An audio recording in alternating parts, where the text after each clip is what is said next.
সাল্লাল্লাহু আলাইহি ওয়াসাল্লাম। আলহামদুলিল্লাহ, আল্লাহ রাব্বুল আলামিন আপনি আমাকে আল্লাহর মসজিদে আসার বসার কিছু কথা বলার শোনার তৌফিক দিয়েছেন। এই জন্য আমরা অন্তঃস্থল থেকে জোরে সুরে বলি আলহামদুলিল্লাহ। আল্লাহ রাব্বুল আলামিন আপনি আমাকে মুসলমানের ঘরে জন্ম না দিয়া ইহুদি নাসারার ঘরে জন্ম দিতে পারতেন, ঠিক না বাবা? কিন্তু আমার আল্লাহ রাব্বুল আলামিন আমাদেরকে ইহুদি নাসারার ঘরে জন্ম না দিয়া এই শ্রেষ্ঠ ধর্মের মধ্যে আমাদেরকে শ্রেষ্ঠ জাতির মধ্যে প্রেরণ করেছেন।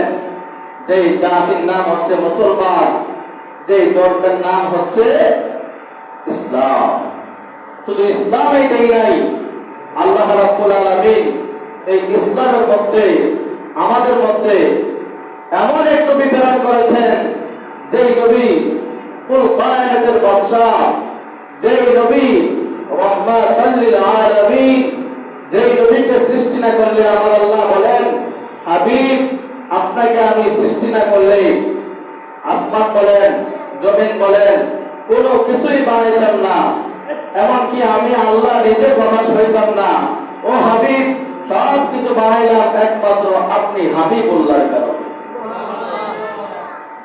আর আমরা এমন একটা ধর্মের মধ্যে আসলাম, যে ধর্মের মধ্যে আমাদের রাহমাতাল লিল আলামিনকে প্রেরণ করেছে। শুধু তাই নয়, রাহমাতাল লিল আলামিনকে প্রেরণ করে আমাদেরকে এমন একটা কিতাব দিয়েছেন, এমন একটা কিতাব দিয়েছেন, গ্রন্থ দিয়েছেন।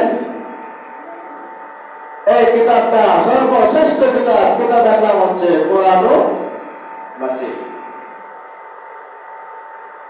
এই কোরআন মাজিদ আল্লাহ রাব্বুল আলামিন বলেন, এই কোরআন মাজিদ আমি সৃষ্টি করলাম, তৈরি করলাম, করার পরে দুনিয়ার কাউকে আমি আর হেফাজতকারী দেই নাই। মুসা নবীকে আমার আল্লাহ একটা কিতাব দিয়েছেন। এই কিতাবটা তাদের উম্মতগুলো নিজে নিজে আবার নতুন করে লিপিবদ্ধ করেছেন, নতুন করে আবার আপডেট করেছেন। এই যে পণ্ডিতি কইরা মুসা নবীর কিতাবকে বরবাদ করে দিয়েছেন। আর আল্লাহ বলেন, হাবিব আপনাকে আমি এমন একটা কিতাব দিলাম, যে কিতাবের হেফাজতকারী দায়িত্ব আমি আল্লাহ কাউকে দেই নাই। এই কিতাবের দায়িত্ব আমি নিজে নিয়ে নিলাম। যে কিতাবের দায়িত্ব আমার আল্লাহ নিজে নিছে, এই কিতাবকে বিপরীত করার মতো কোন শক্তি আছে? আওয়াজটা বলেন, আছে? আল্লাহ রাব্বুল আলামিন বলেন, আমরা মানুষ, আমাদের ঘর বাড়ি আছে, আছে না বাবা? আছে। আমার বাড়ি সুনামগঞ্জ, একটা বাড়ি আছে। আপনার বাড়ি নরসিংদী দেওয়ানের চর, একটা জায়গা আছে, বাড়ি আছে, পাকার জন্য একটা জায়গা আছে। আমরা যদি কোরআনকে প্রশ্ন করি, ও কোরআন, তোমার একটা বাড়ি আছে, তুমি কোন জায়গায় থাকো? আল্লাহ রাব্বুল আলামিন বলেন, বাল হুয়া কুরআনুম মাজিদুম ফি লাউহিম মাহফুজ। আমি আল্লাহ রাব্বুল আলামিন এই কোরআনটাকে সংরক্ষণ করে রেখেছি লাউহে মাহফুজের মধ্যে। এই কোরআনের হেফাজতকারী দুনিয়ার কাউকে দেই নাই এবং দুনিয়ার কাউকে দেব না। এই কোরআনের হেফাজতকারী একমাত্র আমি আল্লাহ নিজে নিয়ে নিলাম। সুবহানাল্লাহ, কইতেন না বাবা? এই কিতাব আমার আল্লাহ নিজে দায়িত্ব নিছে। এই কিতাব বিপরীত বিকল্প করার কোন শক্তি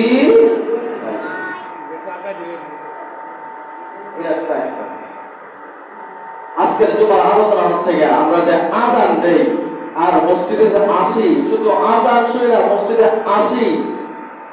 এই যে আসি মসজিদে আসলে এরপরে কি হয় জানা দরকার আছে কিনা বাবা? গভীর মনোযোগ। আমার আল্লাহ রাব্বুল আলামিন আমার নবী, আপনার নবীকে দুনিয়ার মধ্যে প্রেরণ করেছেন। শুধু দুনিয়ার মধ্যে প্রেরণ করে ক্ষান্ত থাকে নাই। আমার আল্লাহ রাব্বুল আলামিন আমার নবীকে দুনিয়ার মধ্যে পাঠায়া আমার নবীকে একটা দায়িত্ব দিয়ে দিয়েছেন। এই দায়িত্ব দায়িত্বটা হচ্ছে হাবিব আপনি আপনার ইসলামকে প্রচার করেন। আমার নবী আপনার নবী রহমাতুল লিল আলামিন আমার আল্লাহর হুকুম পেয়ে আদেশ পেয়ে ইসলামের দাওয়াত দিতে আরম্ভ করলেন। ইসলামের দাওয়াত দিতেছেন আর দাওয়াত দিতেছেন, ইসলামের খেদমত আমার নবী করে যাইতেছেন। আদম নবী বলেন, ঈসা নবী বলেন, মুসা নবী বলেন, সকল নবী একটা দায়িত্ব নিয়ে দুনিয়ার মধ্যে এসেছে। আমার আল্লাহ রাব্বুল আলামিনকে মুসা নবী বলেন, ও আমার আল্লাহ গো, আমার আল্লাহ আপনি আমার নামের সাথে লাগাইলেন মুসা কালিমুল্লাহ, আপনি আদম নবীর নামের সাথে লাগাইলেন আদম সুফিউল্লাহ। ও আল্লাহ, কিন্তু আপনার এমন একটা নবীর নামের সাথে লাগাইলেন, আমার নামের সাথে লাগাইলেন কালিমুল্লাহ, আর আপনার একটা বন্ধু আছে, এই বন্ধুর নামের সাথে লাগাইলেন হাবিবুল্লাহ। আমার আল্লাহ সুফিউল্লাহ কি আর কালামুল্লাহ কি আর কালিমুল্লাহ কি আর হাবিবুল্লাহ কি? আমার আল্লাহ রাব্বুল আলামিন ডাক দেয়া কয়, ও মুসা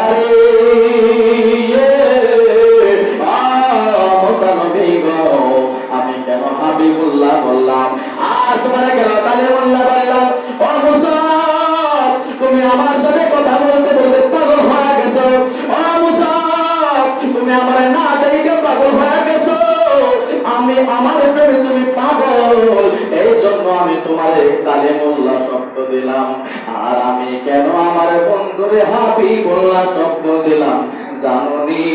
কারণ আমি নিজে আমার বন্ধু রহমাতুল লিল আলামিনের পাগল।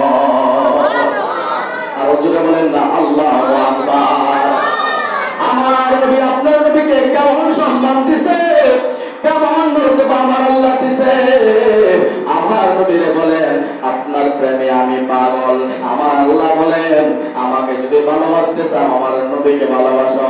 আর যদি আমার নবীকে মনে প্রাণে ভালোবাসতে পারো, জান দিয়া মান দিয়া ভালোবাসতে পারো, আমি আল্লাহ রাব্বুল আলামিন একটা ডিক্লার দিয়া দিলাম, যদি আমাকে ভালোবাসতে চাও আমার বন্ধুরে ভালোবাসো। আমার বন্ধুরে যদি মনে প্রাণে ভালোবাসতে পারো, আমি আল্লাহ বলে দিলাম আমার বন্ধুরে ভালোবাসার বদলতে আমি আল্লাহরে ভালোবাসা হয়ে যায়।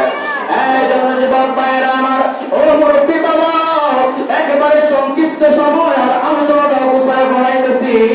আমার যুবক ভাইরা আমার, আমার নবী আপনার নবীকে আমার আল্লাহ একটা দায়িত্ব দিয়ে পাঠাইলেন।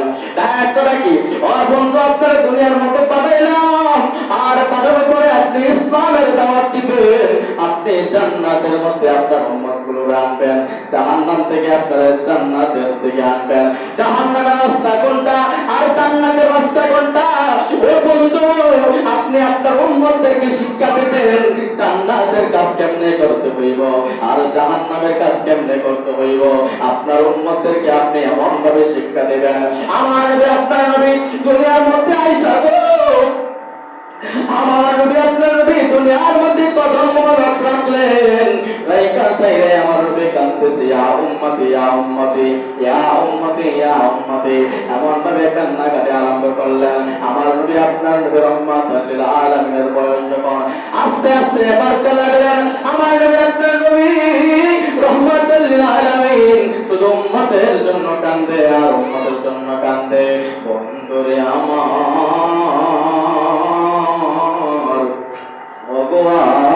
প্রাণের বাবারা, আমার নবী কান্দে গো, উম্মতের মায়ে কান্দে, আর উম্মতরা আমার নবীর জন্য কান্দে না।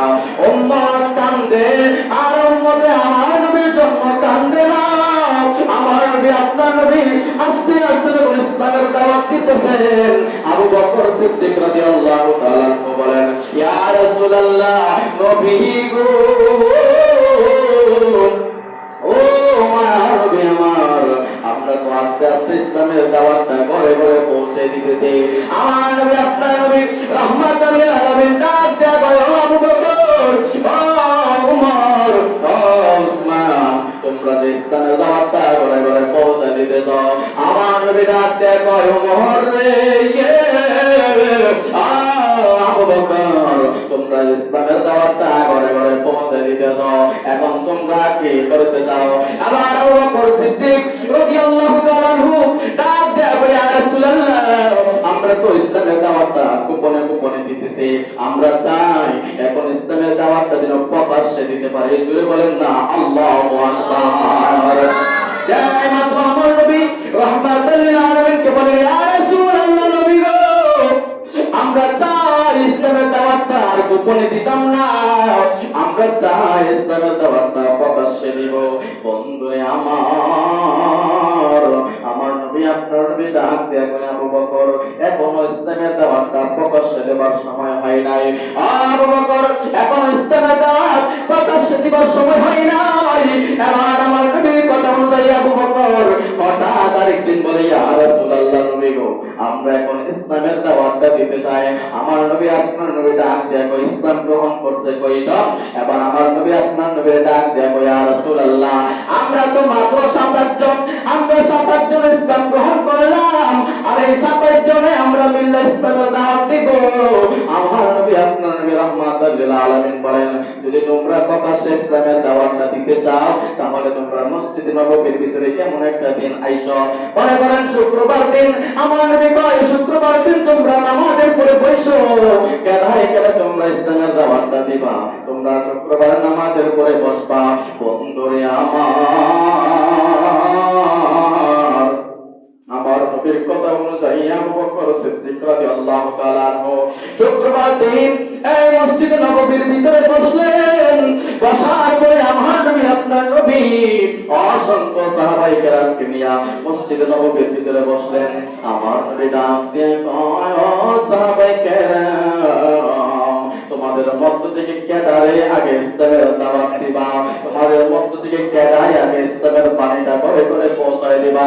অন্যান্য সাহাবায়ে কেরাম আমার নবীর চতুর্দিকে বসে আছে, কেউ হাত তুলে নাই, কেউ বলে না, ইয়া রাসূলুল্লাহ, নবী গো, আমি ইসলামের দাওয়াতটা পৌঁছায় দিব, আমি ঘরে ঘরে ইসলামের দাওয়াতটা পৌঁছায় দিব।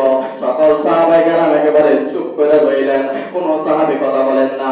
যেই সাহাবী কথা বললেন, আবু বকর ডাক দেয়া কয়, ইয়া রাসূলুল্লাহ, নবী গো, নবী, অন্যান্য সাহাবায়ে কেরাম যদি ইসলামের দাওয়াতটা পৌঁছায় না দেয়, আমি আবু বকর ইসলামের দাওয়াত করে করে পৌঁছায় দিব।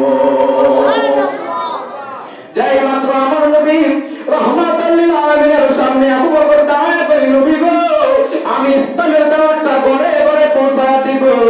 আর আমার নবীর চতুর্দিকটা কাফের মুশরিকরা ঘেরাও করে ফেললেন। আমার নবী আবু বকর এমন ভাবে বলতে দেরি, আর আবু বকরের পিছন থেকে পাথর মারতে দেরি হয় নাই। কাফের মুশরিকরা আমার নবীর শরীরে পাথর নিক্ষেপ করতেছে। আল্লাহু আকবার। আমার নবীর শরীর মোবারকের মধ্যে পাথর মোবারক নিক্ষেপ করতেছে। ইহুদি খ্রিস্টানরা আমার নবীর শরীরের মধ্যে পাথর নিক্ষেপ করতেছে। সাহাবায়ে কেরাম আমার নবীরে দরাদরি কইরা হুজরা মোবারকের মধ্যে নিয়ে নিলেন। আর এই দিকটা আবু বকরকে ইহুদি খ্রিস্টানরা, নাসারারা, কাফেররা মারতে মারতে মারতে মারতে একবারে রক্তাক্ত করে ফেলছে, একেবারে রক্তাক্ত করে ফেলছে। এমন রক্তকরণ হচ্ছে, কাফেররা মনে করছে আবু বকর মনে হয় মরে গেছে। এবার সাহাবায়ে কেরাম সরাসরি আবু বকরকে দইরা ঘরের মধ্যে নিলেন। আবু বকর একা মুসলমান, আবু বকরের মা মুসলমান নয়, আবু বকরের মা মুসলমান নয়। আবু বকরের মা হলেন ইহুদি। যদিও ইহুদি হয়, সন্তানের জন্য মা কিন্তু আপন, সন্তানের জন্য মা আপন হয়ে যায়। মা যদি বেদিন হয়, ও সন্তান, তুমি মার সাথে বিয়াদবি করতে পারবে না। মা যদি খ্রিস্টান হয়, মার সাথে বিয়াদবি করতে পারবে না, কারণ মা ছাড়া দুনিয়ার মধ্যে আপন কেউ নাই। কথা বলেন না ঠিক কিনা? মায়ের মতো দরদি ভাই আর তো কেউ নাই বাবা, মায়ের মতো দরদি আর তো কেউ নাই। জোরে বলেন না ঠিক কিনা? যেই মাত্র আমার নবী রাহমাতুল লিল আলামিনের সাহাবী আবু বকর সিদ্দিক রাদিয়াল্লাহু তাআলা আনহুকে ঘরের মধ্যে দরাদরি কইরা লয়ে গেলেন। মার আসলের নিচে মাথা মোবারক লাগলেন, আবু বকরের মাথার মা কইরা লাগলেন। যেন কাফেররা না দেখতে পারে। কাফেররা দেখলে তো মারবো, কাফেররা দেখলে আঘাত করবো, কারণ আবু বকর মুসলমানের করে জায়গা পায় নাই। আবু বকরের মা তো ইহুদি, আবু বকরের মার করে জায়গা দিছে। আঁচল দিয়া এমন ভাবে বান্ডিং কইরা রাখছে গো, চেহারাটা দিয়া রক্ত এমন ভাবে করণ হইয়া পড়তেছে, এমন ভাবে রক্ত পড়তেছে। আর আবু বকরের মা রুমাল দিয়ে মুছতেছেন, আবু বকরের শরীর থেকে রুমাল দিয়ে রক্তগুলো মুছতেছেন। এবার হঠাৎ করে আবু বকরের হুঁশ আসলো, এবার ডাক দেয়া কয় আম্মা, ও মা গো, আমি এই ঘরের মধ্যে কেমনে আসলাম?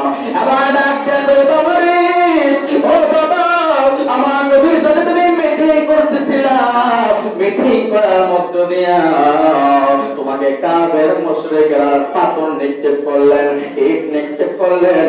তোমার নিক্ষেপের কারণে তোমার শরীরটা অবশ পাওয়া গেছে, তুমি যে একেবারে নড়াচড়া করতে পারো না। সাহাবায়ে কেরাম তোমার দৌড়াদৌড়ি কইরা ঘরের ভিতর নিয়ে আসলো। এবার ডাক দেয়া কয় আম্মা গো, আমি অসুস্থ, কোনো অসুবিধা নাই, আগে বলেন আমার নবী কেমন আছে? আমার নবী কেমন আছে? আমার রহমতুল আলামিনের শরীরটা কেমন? আমার নবীকে কি কাফেররা মারছেনি? আমার নবীর শরীর মোবারকের মধ্যে কি কাফেররা আঘাত করছেনি? এবার ডাক দেয়া কই আবু বকর, না রে না, আমার নবীর শরীরে আঘাত লাগে নাই। তুই যে সর্বপ্রথম দাঁড়ায় কইছ ইসলামের দাওয়াত দিবি, কাফেররা তোরে মারছে, আমার নবীর শরীরের মধ্যে আঘাত করে নাই। আবু বকর সিদ্দিক রাদিয়াল্লাহু তাআলা মার কুল মোবারক থেকে উঠলেন, ওইটা আমার নবীর হুজরা মোবারকের দিকে রওনা হয়ে গেলেন।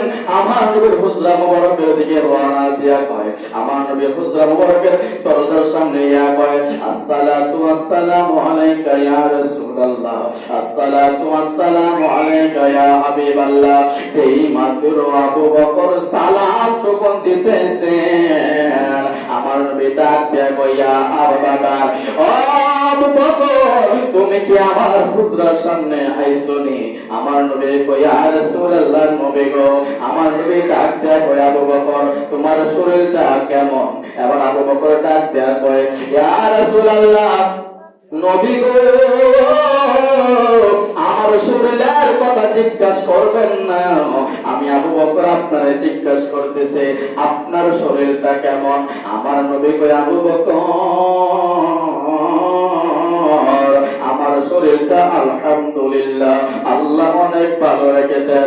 ও আবু বকর, তোমার শরীর মোবারক দিয়ে যে রক্ত পড়তেছে রে আবু বকর, তুমি কি ব্যথা পাও না? তুমি কি কষ্ট পাও না? এবার আবু বকর সিদ্দিক রাদিয়াল্লাহু তাআলা হঠাৎ দেয়া করে, নবী গো, আমার শরীর মোবারক দিয়ে রক্ত ঝরঝরা পড়তেছে, আপনি আমারে জিজ্ঞাসা করছেন আমার কি কষ্ট হয়নি? ইয়া রাসূলুল্লাহ, আপনি না বললেন আপনারা যদি কেউ স্বপ্নে দেখে জাহান্নাম হারাম হয়ে যায়, বাবা, জাহান্নাম হারাম হয়ে যায়। আমার নবীর স্বপ্নে দেখলে জাহান্নাম হারাম হয়ে যায়।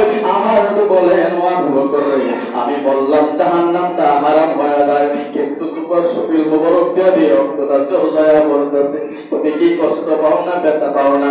ইয়া রাসূলুল্লাহ, নবী গো,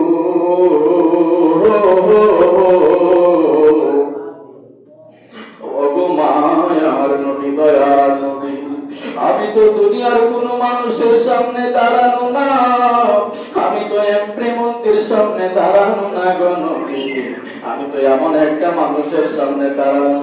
ইমাম হাসান রাদিয়াল্লাহু তাআলা কয়, ইয়া রাসূলুল্লাহ, নবী গো, আমরা 7 দিন যাবত খাই না, আমাদের শরীরের কোথায় এমন যন্ত্রণা লাগতেছে, আমাদের পেটটা যেন একেবারে পিঠের সাথে লাগা গেছে। ইয়া রাসূলুল্লাহ, নবী গো, কোথায় যন্ত্রণা, এমন যন্ত্রণা, আমাদের পেটটা একবারে পিঠের সাথে লাগা গেছে। যেই মাত্র আপনার নূরানি চেহারা মোবারক দেখি গো, আমাদের 7 দিনের কোথাগুলো নিবারণ হয়ে যায়। আর আওয়াজ দেন না, আল্লাহু আকবার। এই জন্য যুবক ভাইরা আমার, ও মুরব্বি বাবা, নবীর মতো আর কোনো মানুষ হবে না। আমার নবী রাহমাতাল লিল আলামিন। আল্লাহ ভাই আমার নবীর রহমতটারে দুনিয়ার মধ্যে বিরাজমান করে দিছি। বান্দারে তুই যেদিকে তাকাইবি আমি আল্লাহর রহমত দেখবে রে বান্দা, যেদিকে তাকাইবি আমার আল্লাহর নাম যে জায়গার মধ্যে থাকবে। আল্লাহ কয় আমার নামটা যে জায়গার মধ্যে পাইবা সেই জায়গার মধ্যে আমার বন্ধু নবীর নাম পাইবা।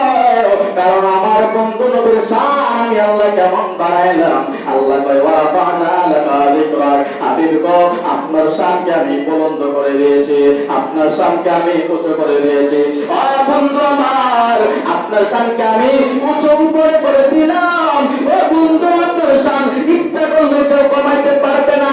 এখন আমরা যদি আমার নবীর শানকে তাই না কমাইতে চাই, ইচ্ছা করলে আমার নবীর শান কমাইতে পারবো না।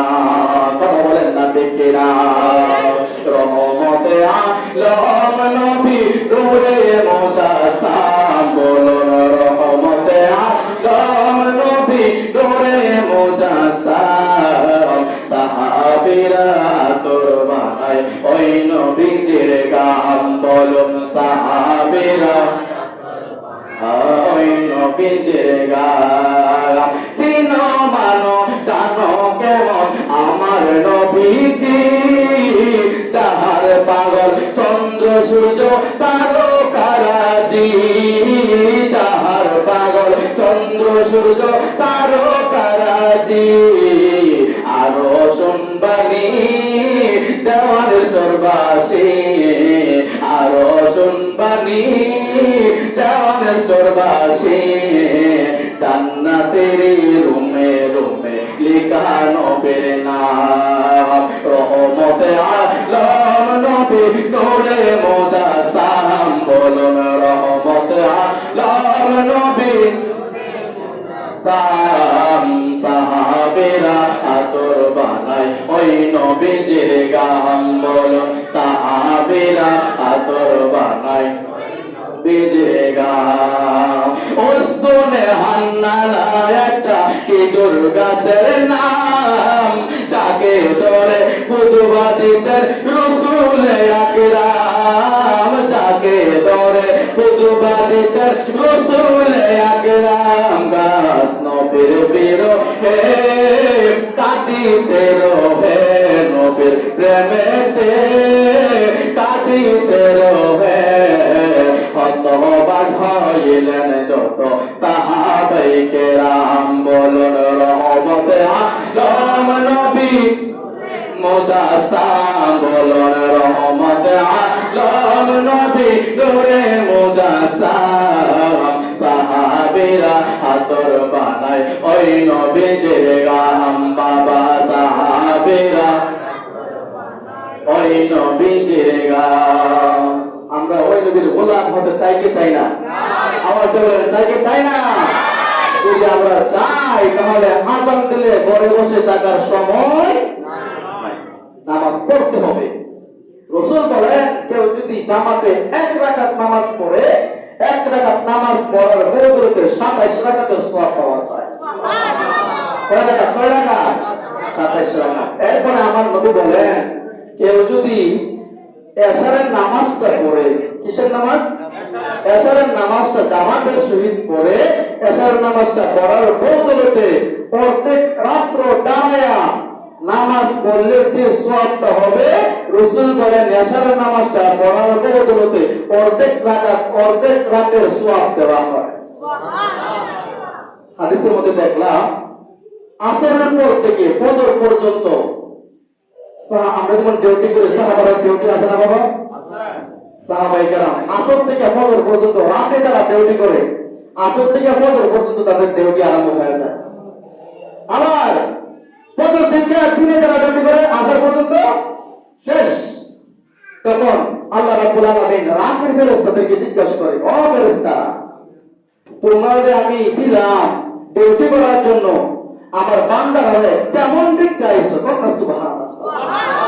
তখন ফেরেশতারা বলেন আল্লাহ আপনার বান্দার হলে দেখতে আইছি আসরের পর থেকে নামাজ পড়তেছে, আসর মাগরিব, যে বলেন আসর মাগরিব এশা, এশার নামাজ পড়ার পরে আমরা নামাজ পড়ি না। আল্লাহ বলেন, ও ফেরেশতারা কেমন জিজ্ঞাসা? আল্লাহ ঘুমের আগে নামাজ দেওয়া শেষ করছে, আমাদের ডিউটির আগে আবার নামাজ পড়তেছে। ও আল্লাহ, আমরা দেখছি তোমার বান্দাগুলো ফজরের নামাজ পড়তেছে।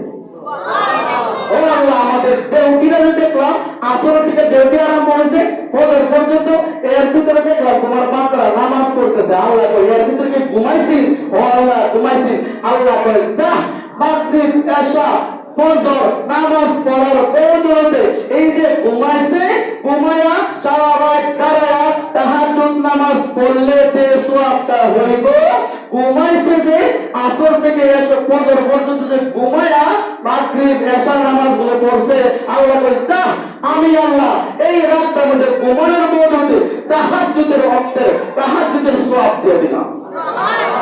তাহলে কি মনে করেন এশার নামাজটা হইলো বাড়িতে ঘুমাইলে সওয়াব নাকি গুনাহ? ও বাবা, গুনাহ নাকি সওয়াব? তাহলে আমাদের নামাজ পড়তে হবে বাবা। নামাজ যদি আমরা পড়ি, আমাদের নামাজ পড়ার বদৌলতে আমরা নামাজ পড়ে মনে করেন জুম্মার নামাজটা পড়ে গেলাম, আসরের আগে ইচ্ছা করে গুনাহ করতাম না। কথা বলেন না, ইচ্ছা করে গুনাহ করতাম না। আরে আমি না আসরের নামাজে যাবো, কেমনি গুনাহটা করতাম? আল্লাহকে বান্দা দেখ, আমার বান্দারা কেমনে কথা কইতেছে রে। আসর নামাজ পড়লেন, মাগরিবের ওয়াক্ত, আরে আমি তো আসর নামাজটা পড়লাম, সামনে কিসের নামাজ? মাগরিবের নামাজ। ও বান্দা, মাগরিবের নামাজটা পড়বা, কেমনে গুনাহটা করতা? আল্লাহ কয় বান্দা, ও ফেরেশতারা তোরা কইছিলি আমার বান্দা আমার ডাকতো না, দেখ আসর থেকে মাগরিব আমার বান্দা ইচ্ছা করে গুনাহ করে নাই। ও ফেরেশতারা যা, আমার বান্দা যদি ইচ্ছা করে গুনাহ নাই করে, এই যে গুনাহ যে একটা ধারণা করছে, তোমরা গুনাহটা লিখো না। বান্দা যতক্ষণ পর্যন্ত গুনাহটা না করবো ততক্ষণ পর্যন্ত গুনাহটা লিখো না। আর আমার বান্দা যদি একটা সওয়াব লেখে, সওয়াব যদি করার ইচ্ছা করে, করার আগ পর্যন্ত তোমরা নেকি লিখতে থাকো। সময় একটু বেশি হয়ে যাচ্ছে, মনে করেন আমরা আজকে ফজরের নামাজ থেকে জোহরের নামাজ পর্যন্ত নিয়ত করলাম, আল্লাহ যদি আমরা বাঁচায় রাখে আজকে জোহরের নামাজটা পড়ুন, এটা কি ভালো নিয়ত না খারাপ নিয়ত? আওয়াজ দিয়ে বলুন, ভালো নিয়ত। আমরা কইলাম আল্লাহ যদি বাঁচায় রাখে জোহরের নামাজটা পড়ুন। আল্লাহ কই এই যে ফজর থেকে যে জোহরের নিয়তটা করছে, ও ফেরেশতারা তোমরা আমার বান্দা নিয়ত করছে, তোমরা কি বয়া হয়ে থাকবা? আমার বান্দারে ফজর থেকে জোহরের নামাজ পড়ার নিয়তটা করছে, দে বান্দা ফজর থেকে জোহর পর্যন্ত বান্দার আমলনামার মধ্যে নেকি লিখতে থাক। সুবহানাল্লাহ। আল্লাহ রাব্বুল আলামিন আপনাকে আমাকে দিল পাঁচ ওয়াক্ত নামাজ জামাতে পড়ার মতো তৌফিক দান করুন। সবাই বলেন আমিন। উচ্চ আওয়াজে বলেন আমিন। একটু সত্যি করে বলেন তো বাবা, আমরা কি নামাজের আসলে দরকার আছে? কারা নামাজ পড়তেন না? হাত তোলেন তো। নামাজ পড়তে হবে, ঠিক না বাবা? কারা পড়বেন? হাত তোলেন ইনশাআল্লাহ। আল্লাহ কবুল করুন, মঞ্জুর করুন। সবাই বলেন আমিন। আল্লাহ রাব্বুল আলামিন প্রত্যেককে কবুল করুন। সবাই বলেন আমিন।